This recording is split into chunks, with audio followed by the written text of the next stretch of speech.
Hello and welcome back to Bills with Luke Scorzell. Media objectivity is rare in today's culture and society, but the rise of independent outlets creates the opportunity for impartiality. This adherence to an objective, nonpartisan viewpoint is what sets Bills apart from other podcasts.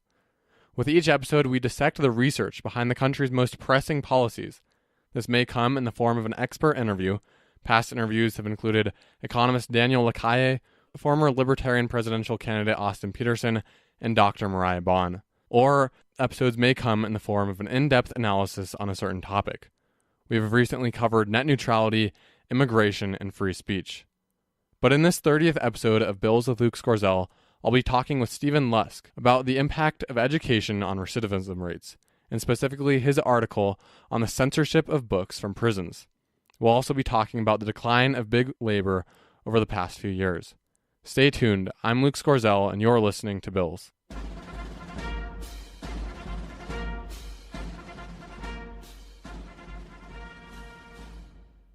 Before we get into the interview, I'd first like to take a moment to thank our $15 a month patrons, Mike and Tiana. Both have generously decided to support the show with monthly donations of $15. You can find Mike online at lakearrowheadbuilder.com. He has one of the most impressive home portfolios in Southern California, if I may say so myself. So go check that out. You can find Tiana online at benchmarkbicycle.com.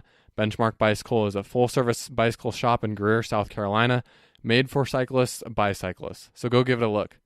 With that level of support, Mike and Tiana get access to any special giveaways and promotions. They get a shout-out at the beginning and end of each episode, and exclusive Patreon-only posts. They get a sticker and the ability to participate in the mailbag. So go head over to patreon.com/billswithluke and see how you can become a patron today. All right, so without any further delay, let's get into my conversation with Stephen.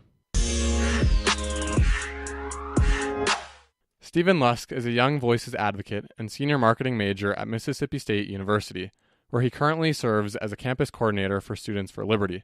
While he has traditionally covered fiscal issues as a journalist, he has more recently extended his scope to include social issues.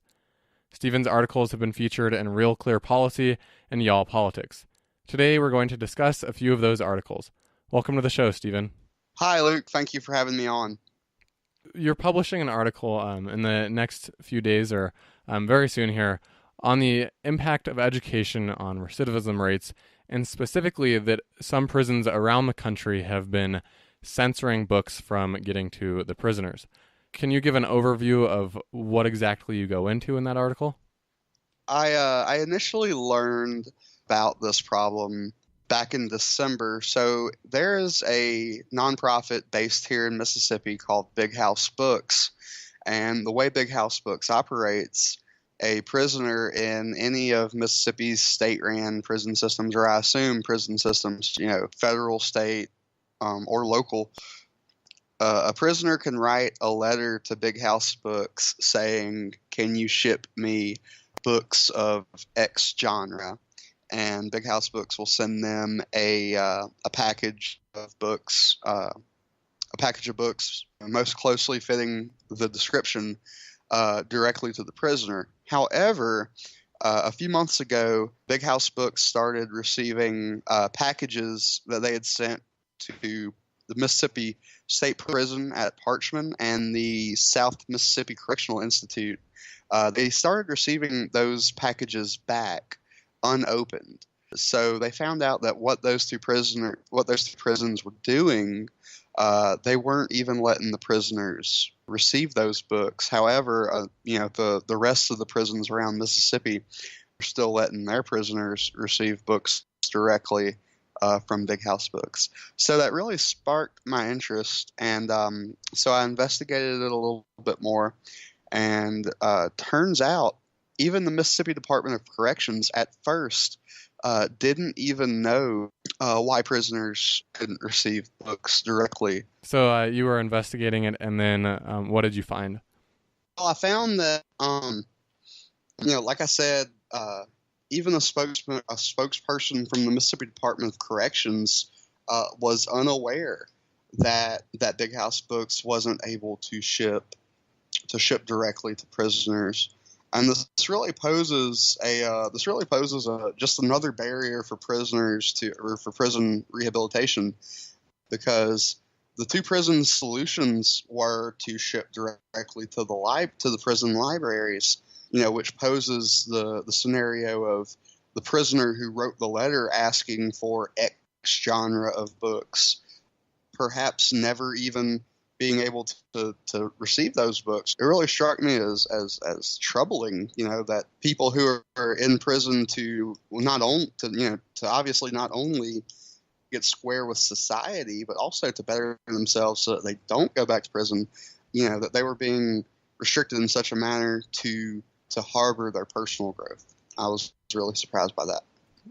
So you mentioned that there wasn't a particular reason, at least that even the Department of Corrections knew, as to why these books weren't being allowed in. Has anything come out about why exactly they're not allowing the books to go directly to the prisoners and sending them maybe indirectly to the library, or just not sending them at all? To my understanding, it was more of a boots on the ground type problem, being that guards were concerned with prisoners receiving direct packages of books out of fear for contraband or stuff like that. But the books are from a legitimate nonprofit, that has nonprofit status. So I don't see any reason why, the guards would have to be concerned with contraband. Now, obviously, there are, there's a chance for that to happen, but I believe that, the assumption that the guards cannot adequately, the guards being overwhelmed or not knowing what to do these books.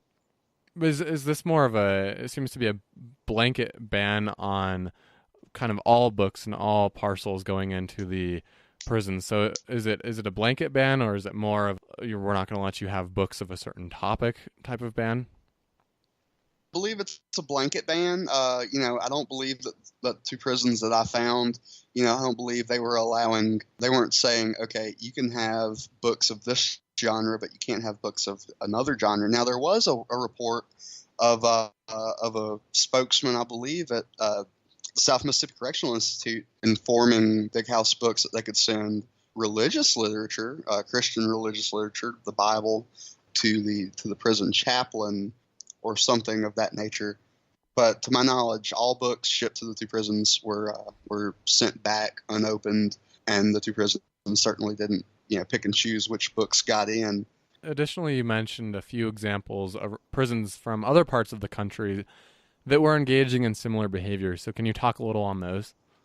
There's been numerous instances of prisons in different states having extensive, book bans, lists of books that are banned.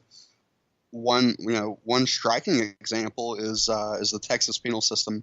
I believe there's something like 10,000 books that are banned in Texas prisons, and some of these books are stuff like atlases, where obviously that could be an atlas could be used in an escape attempt.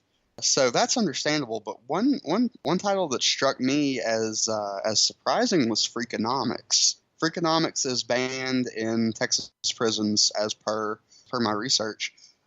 So while Freakonomics is banned, one book that's not banned is Mein Kampf, which is Adolf Hitler's manifesto. That's allowed, but a free market economics book isn't. That just doesn't make any sense.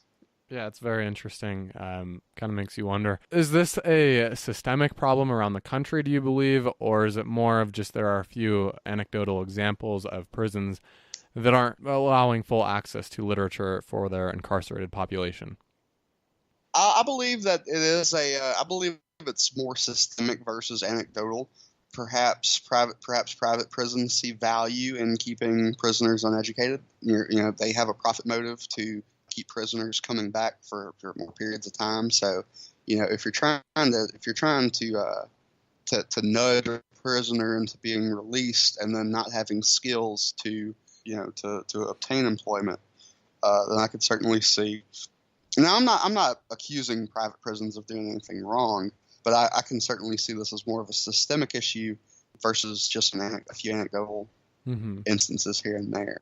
Another part of the reading and literature that is available to the incarcerated population is through prison libraries. So what do organizations like Big House Books offer that is an exclusive benefit to them than prison libraries? Are there more texts available through them, or are they able to take the books on their own, or how does that work? Like I said, their operational model is that they're able to ship directly to prisoners, and prisoners have a great deal of choice in the literature that they want to read. By being able to cut out the middleman that is a prison library, it really it really expedites the process of getting literature into the hands of the prisoner, versus if a prisoner sends a letter to the nonprofit. And there's actually a number of nonprofits around the country that they serve the same, they have the same that conduct the same operations similar to Big House Books, but shipping directly to a prisoner is, you can certainly imagine how much more efficient that would be versus shipping to a library and, the prisoner perhaps not even being able to check that book out, for 3 months just because it gets caught up in rotation. So you can certainly see how being able to receive it directly from the nonprofit would be a more efficient way to get literature into these people's hands. Certainly. I'd like to move on to a more general and discussion on the impact of education in the prison system on recidivism rates. So you specifically cite in your article the University of Cincinnati and the London School of Economics and Political Science, and they say that the more education that a prisoner receives upon release, the lower their chance of recidivism actually is. The more education that a prisoner receives, then the greater their personal value proposition is, the greater their human capital is upon release, and that contributes greatly to receiving employment after a prisoner is released. Obviously, there are a few external factors that come into play. One such external factor is the economy. Obviously, if a prisoner is well educated and he gets out during a boom period in the economy, then his chances of finding employment are probably greatly increased. However, if he's educated and he gets out during a time such as the Great Recession, when recent college grads without a record are having trouble finding employment, then obviously you can look to see fewer prisoners being employed, even if they have bachelor's degrees. So increased education certainly does affect a prisoner's recidivism rate, but there are a number of external factors that also come into play. So the Bureau of Justice Statistics has found that 76.6% of offenders released from state prisons were rearrested within 5 years. There have been other studies. For example, the United States Sentencing Commission found that this rate was just 44.9%. But nonetheless, it's a rather high recidivism rate, with quite a lot of variance depending on which demographics you look at. And you mentioned a few factors, including the economy, but why exactly is this rate so high in certain parts of the United States and then just in general? So obviously personal choice, whether to commit a crime or not, is a huge factor. For instance, relating back to Big House Books and relating back to the Texas example, if prisoners are having a hard time obtaining literature, can we truly expect them to succeed in the 21st century job market after they've paid their debt to society, or as the movie The Green Mile puts it, square with the house? After they're square with the house, can we really expect them to flourish in the 21st century without some sort of education? The problem of the United States having the highest recidivism rate in the world is a particularly interesting one. I think another thing that we could do is certainly advocate for criminal justice reform, especially regarding crimes where there are no victims, where there were no people directly hurt by the actions taken. Which I'll delve into that more in detail in a little bit. How does incarceration inhibit a person's ability to find work after release? Prisoners certainly become institutionalized while in prison. Following release, a prisoner may feel a bit out of step with society. Certainly time spent in prison can affect somebody's social skills. And obviously, prisoner doesn't have he doesn't have the means to stay up to date with the current trends in the job market. I highly doubt that A large number of prisons offer mock interviews to prisoners. Obviously, prisoners don't have the means um, to further their soft interview skills while in prison, and certainly prison culture is completely different than the culture in the American workplace and job market. So you're essentially, when a prisoner is confined, they're not enhancing their soft skills, at least not when it comes to landing employment. Now, I'm sure there are cases of prisons around the country that do offer soft skill workshops, resume workshops, but I believe that for the most part, prisoners come out of prison without the necessary skills to gain employment. Mm-hmm. And like I said, also there are numerous outside factors that come into play. Factors that are outside of the prisoner's control. But luckily, there are a few programs that incentivize businesses to hire prisoners. And what are some examples maybe of those programs? Well, for instance, I believe that the federal government, I believe, offers a federal tax credit for businesses that actively seek to employ prisoners. I know here in Mississippi, a bill died in the legislature, I believe this year, that would provide a small state tax credit for businesses that hire prisoners. On principle, I'm against tax law favoring certain parties over parties. However, if it incentivizes businesses to employ people who are square with the house and who may, if they are not employed, go back to prison, then I can certainly see that as a net gain for society, and it's also beneficial for the prisoner himself. So although I may personally oppose favorable treatment for one group of people versus another by of state and federal tax laws, it's widely agreeable that this would certainly benefit the prisoner. Additionally, a lot of prisons, state and federal, and presumably local, have educational programs available to the prisoners while they're actually in serving their time.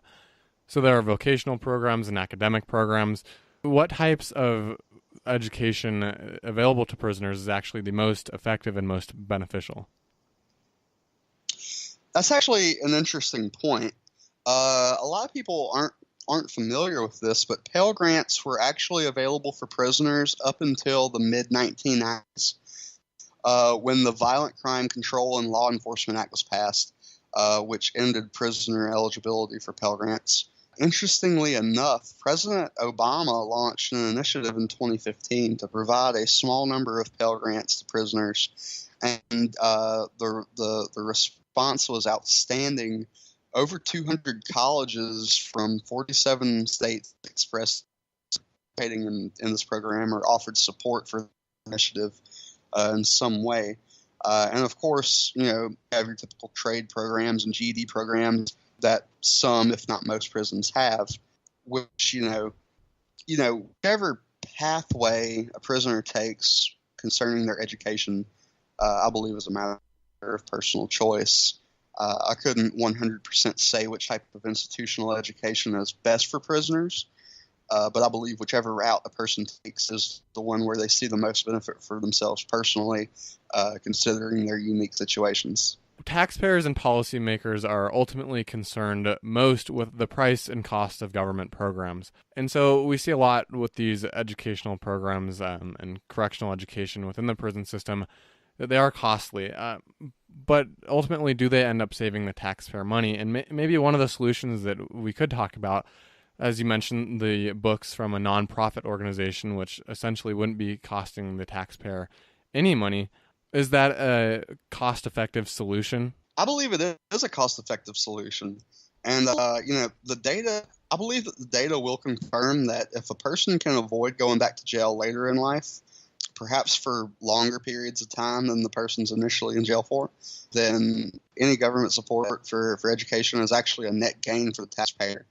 However, if we can encourage voluntary efforts, on the part of concerned citizens to implement these recidivism or these prison education programs, that would be ideal because it doesn't cost the taxpayer a dime.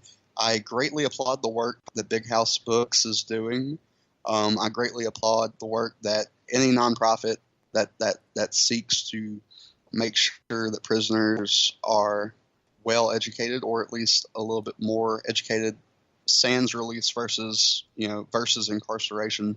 I applaud their efforts because, after all, a lot of people are in there because of bad mistakes, and the date of their release, the date of a prisoner's release, he or she has paid his debt to society back, and like I said, is square with the house. So I believe that if we can encourage private citizens, if we can encourage people out of the goodness of their hearts to make sure that these people can stay out of prison, then that would certainly be ideal.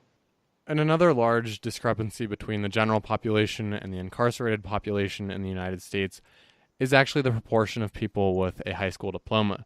An astounding 65% of the incarcerated population actually doesn't even have a high school diploma, according to a 2003 study by the Bureau of Justice Statistics, which is obviously a little dated, but I think gets the general gist across. And there were no more easily accessible recent data. But this is compared with an 18.4% rate of people without a high school diploma in the general population. What is the impact of an education prior to sentencing on recidivism rates? Obviously, people with an education are sentenced at lower rates and commit crimes at lower rates, but ultimately, is there an effect on recidivism as well? The old adage that education is power holds true. And I think back to a quote that I saw a while ago by poet Victor Hugo. It said, "He who opens a school door closes a prison," which obviously it's not directly applicable to the situation at hand, but it does serve to if you can educate people, you keep them from doing harm, and you can keep them out of prison through education. There's a reason why oppressive regimes at first attempt to control the literature that people have access to, and that is because is power.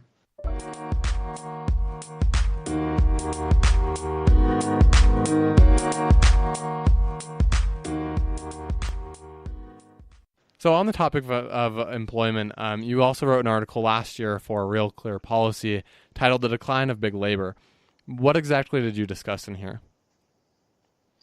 Well, in my writings, I attempt to make everything Mississippi-centric. So when I wrote that article, that was at a time when the United Auto Workers, big auto worker union in Detroit, was attempting to move down south. So they attempted to unionize a Nissan plant in Canton, Mississippi, and the workers at Nissan actually voted them down overwhelmingly.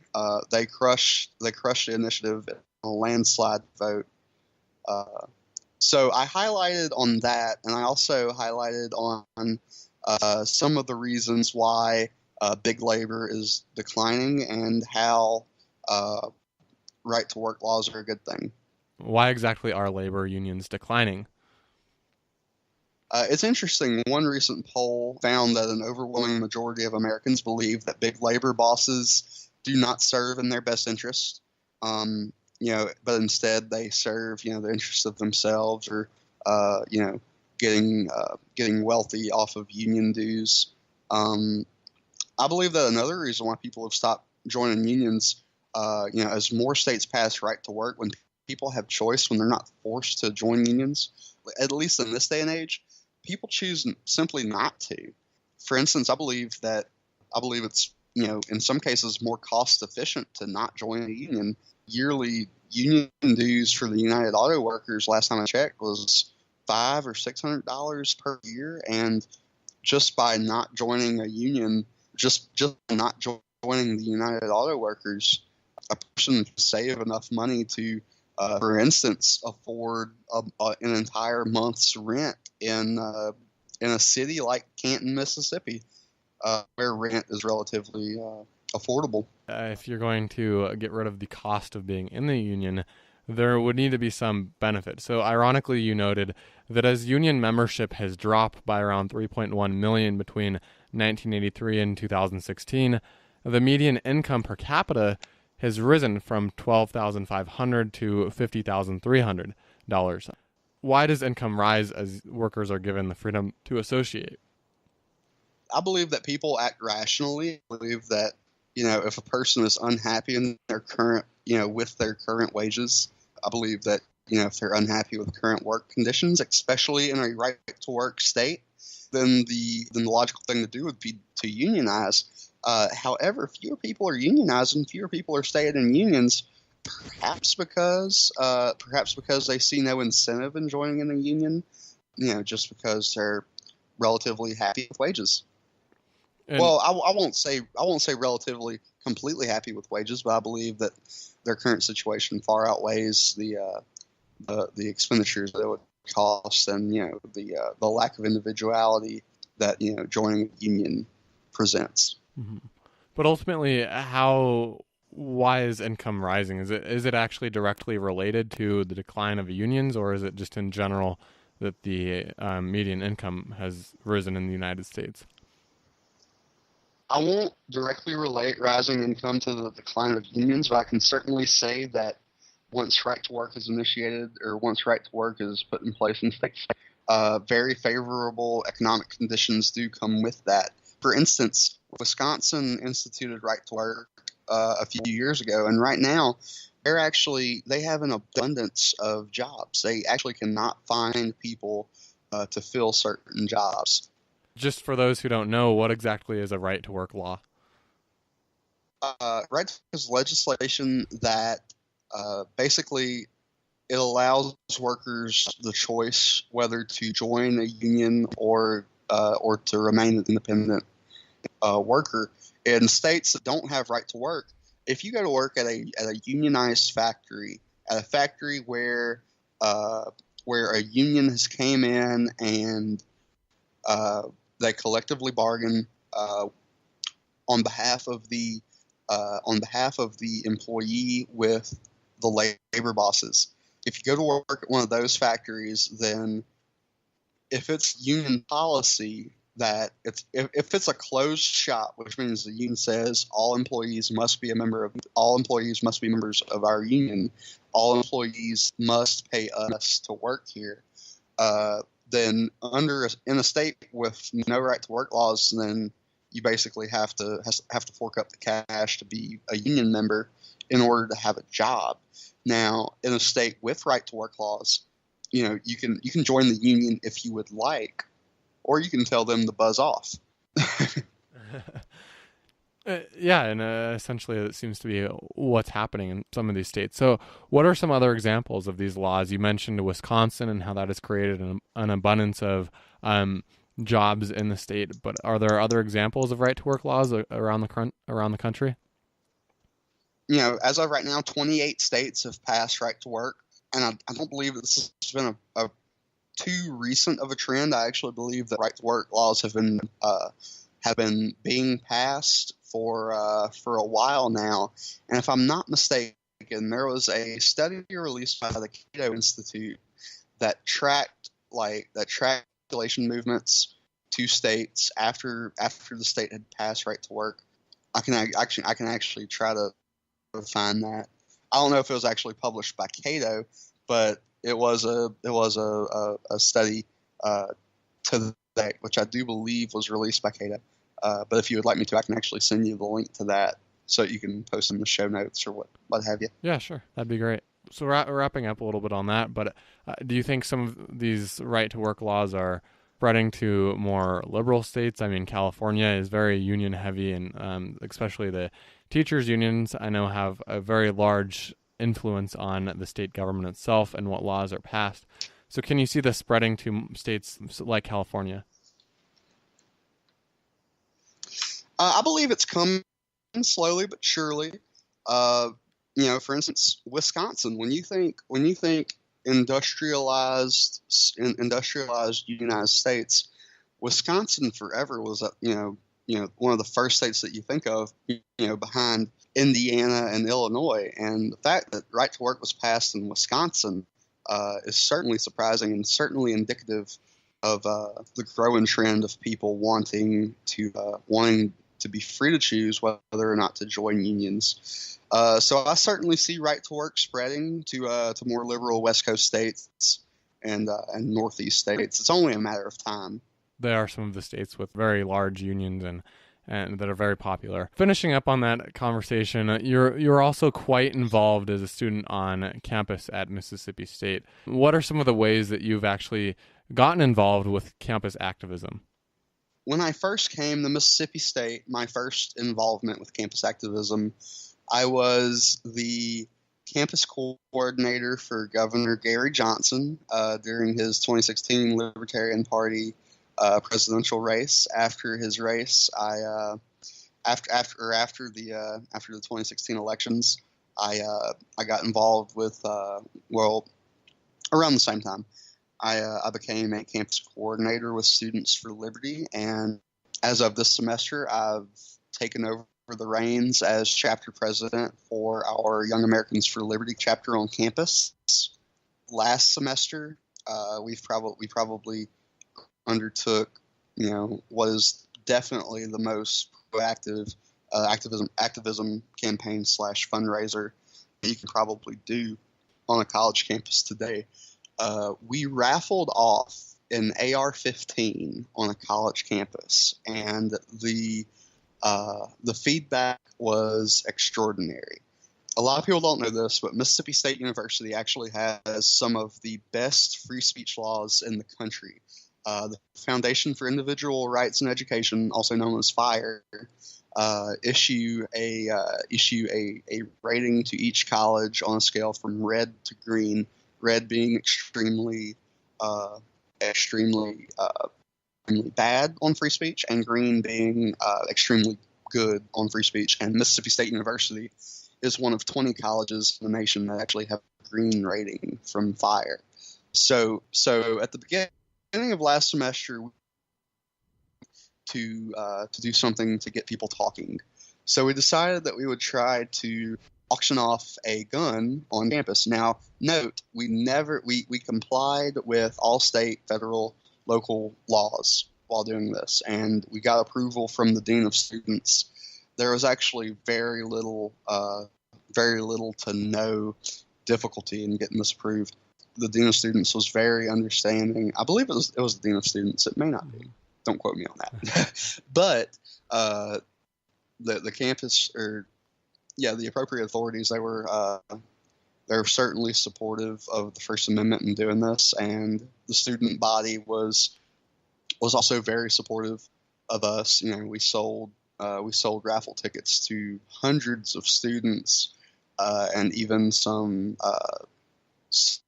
campus police actually even bought tickets. The only incident that we had the entire raffle, we were trying to sell tickets before a football game, and we got shut down. But that wasn't even because of what we were selling, as much as apparently raffles are not permitted during game days.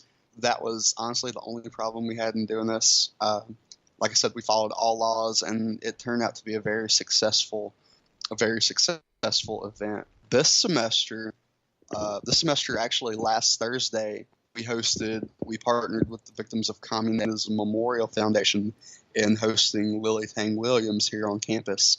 And Lily was born under Mao Zedong's communist China, and she gave a terrific testimony about her life in communist China, coming to America, discovering freedom and individualism and libertarianism. And her story was both inspirational and harrowing. And I got the opportunity to tell her this after her talk, that she is the definition of the American dream. We greatly enjoyed hosting her, and we look forward to hosting more speakers on campus. What were some examples? It's rather interesting that you had her on campus. So what were some of the examples of what she had mentioned of coming from communist China to the United States? I couldn't get over, how just ingrained collectivism was in her day-to-day life. For years and years, every morning before school, they would have to chant pledges of allegiance to Chairman Mao for something like 10 or 15 minutes. It may have been longer. at the beginning of every day before class every day as a child, going to school and pledging allegiance to a person, to Chairman Mao. And it was essentially a brainwashing process. They couldn't, they were raised to not believe in individualism. Lily actually said that her dad lost his job and had to work, I guess, in the shadow economy, doing odds and ends, away from the government to actually finance her going to college in China and her going to law school and graduating from law school and actually teaching law in China at like 21 or 22 years old. And she said that the first time that she ever encountered the Declaration of Independence, it was from an American, I guess, tourist to China, and she was just astounded by what she read, which eventually led to her convincing the people in her department at her college to allow her to come to the United States to practice law. And it was very, I guess, very spooky how she described that everybody in the department were sworn communists and had sworn allegiance to Chairman Mao, and no dissenting opinions were tolerated whatsoever. And she had this idea of freedom, of liberty, and she was eventually able to come to the United States. And I believe she said that she met her husband her first night in the United States, and this was like 30 years ago. Her story was certainly inspiring. Sorry for dragging on. No, that's okay. Yeah, it's very interesting. We actually had a conversation the other night on college campuses and how exactly it's playing out in the United States right now. And even the most restrictive of campuses, the ones who have a red rating from FIRE in the United States, aren't forcing their professors and at least formally forcing them to swear to any political ideology or adherence in their teaching. So it is interesting to hear how exactly that compares with the colleges in the United States, and especially some of the complaints that you hear of indoctrination from the United States government as well. Yeah, very interesting, and it seems that you are very involved on campus. And ultimately, where can our listeners then get in touch with you and read more about your work and maybe find out more about some of the stories that you brought up today? Right. I encourage everybody listening to reach out to me on Twitter. Fairly new to the tweet game. I'm still trying to develop my Twitter following. So if you could all go find me on Twitter at LuskBrand, LuskBrand. Tweet me. I promise I'm very responsive. I'll also, if anybody is going to be in Washington, D.C. The first weekend in March, I'll be attending LibertyCon. I would certainly love to meet with absolutely anybody, discuss what we're working on, do some networking. But yeah, feel free to reach out to me on Twitter at LuskBrand, LuskBrand. Awesome. Well, thanks for coming on the show today, Stephen. Thank you so much for having me, Luke. Thanks for coming on today, Stephen. Again, that was our episode with Stephen Lusk on criminal justice reform, the decline of big labor unions, and more. So if you enjoyed that episode, then be sure to go head over to iTunes at Bills with Luke Scorzell or theedgeofideas.com to find more of our episodes. Last week, we interviewed Michael J. Hout on the College Echo Chamber. The week before, we had an immigration episode on DACA, catch and release, and more, so go check that out. And the week before that, we interviewed Austin Peterson, the former Libertarian presidential candidate in 2016. A very interesting discussion there. Episodes every week on Wednesday, so be sure to tune in and subscribe at theedgeofideas.com/subscribe. Additionally, we'll have some future episodes coming up. We have Michael Johns, the founder of the National Libertarian Movement. He's coming on in a few weeks here, and so very interesting stuff coming up there. And again, this episode was available early to all Patreon subscribers. So thank you to Mike and Tiana for being $15 a month patrons. They had access to this episode in advance, and so if you would like to have access to future episodes in advance, then you can head over on patreon.com/billswithluke to find out how you can get that for just $2 a month. And it goes towards helping pay for my college. So thank you so much again for listening. Be sure to head on over to iTunes and leave a nice review. I greatly appreciate it. Once again, I'm Luke Scorzell, and you're listening to Bills.